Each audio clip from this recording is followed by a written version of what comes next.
crypto kind of went through an extreme version of this, but I think every tech company has variations of it and choices to make about when to jump into the hot new thing or when to stick through a downturn. I mean, one lesson that I internalized from this is you don't want to be jumping to the hot new thing every time something runs up. I mean, like this is sort of the analogy would be like the shopping cart or, the checkout at the grocery store where that one looks a little better and that one looks better. And you're losing time in switching costs. And what I've seen is like the companies that do the best, they actually are started typically by people who did it when it wasn't cool. They started in the trenches where nobody thought it was interesting. Their friends maybe thought they were wasting their time.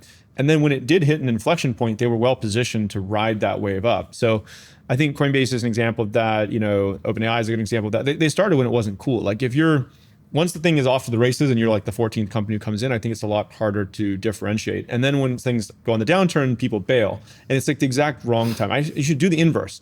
Like if something's riding up a irrational exuberance wave, I'd almost like go to something else. And if it's in the trenches and you think it's cool, that's when I would make the contrarian bet. So, I mean, there were definitely awkward moments along the way for Coinbase where, suddenly we'd be on fire. Like investors would be competing to get in. I'd be getting invited to all these fancy conferences.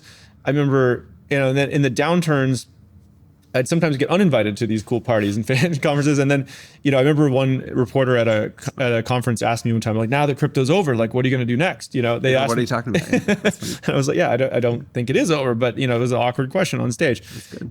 So I think we always say internally, it's never as good as it seems, never as bad as it seems. Like and we had board meetings, I think, where people said, should we just pivot into like building software for banks and stuff like that? And I remember at one point I was like, if we're going to do that, we should just shut down the company and give the money back. Cause like, I didn't sign up to do that, right? I don't want to spend the next 10 years building software for banks.